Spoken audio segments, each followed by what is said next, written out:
बच्चों, आज हम क्लास 10th की पोयम नंबर 2 पढ़ने जा रहे हैं, जिसका नाम है फायर एंड आइस। फायर का मतलब जानते हैं बच्चों, आग, और आइस का मतलब होता है बर्फ़।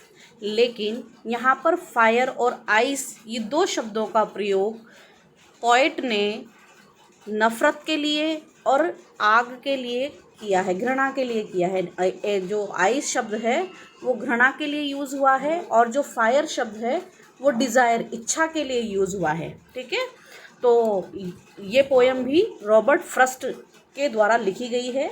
देखिए, इस पोयम के माध्यम से कवि क्या कहना चाहता है। सम से the world will and in fire, some say in ice.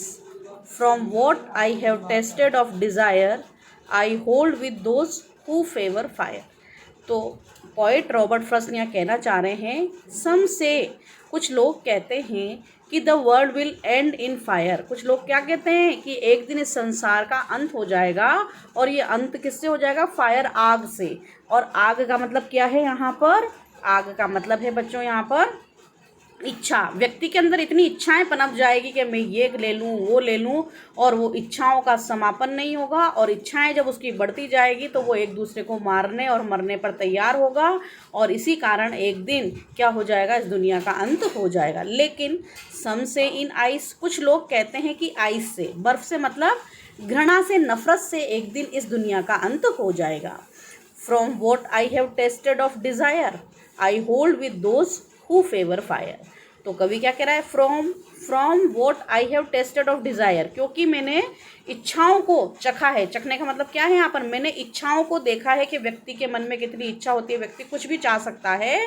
और इसलिए आपने देखा भी है बच्चों, और कर्म करो फल की इच्छा मत करो, ऐसा कहा गया है।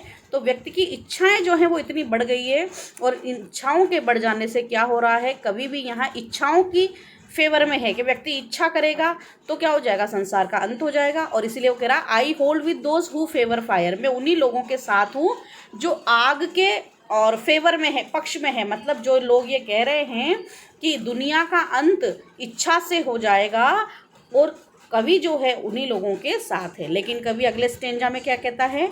But if it had to perish twice. लेकिन इस संसार को अगर पेरिश होना पड़ा, नष्ट होना पड़ा, ट्वाइस, 2 बार, अगर संसार एक बार में ख़त्म नहीं हुआ, कुछ लोग बच गए, और दोबारा भी संसार का अंत हुआ, तो I think I know enough of hat. तो कवि सोचता है कि नफ़रत भी, हेट भी जो है वो कमी नहीं रखेगी इस दुनिया को अंत करने में। To say that for destruction ice is also great. विनाश करने के लिए ये आइस का भी बहुत इंपॉर्टेंट रोल है। आइस का मतलब नफ़रत का भी बहुत महत्वपूर्ण रोल है। नफ़रत से भी दुनिया खत्म हो सकती है, क्योंकि जब व्यक्ति एक दूसरे से नफ़रत करेंगे तो वो एक दूसरे को मार देंगे और दुनिया समाप्त हो जाएगी। एंड वुड सफाइस, और इतना कहना कवि के लिए पर्याप्त होगा कि दुनिया का अंत 2 प्रकार से हो सकता है।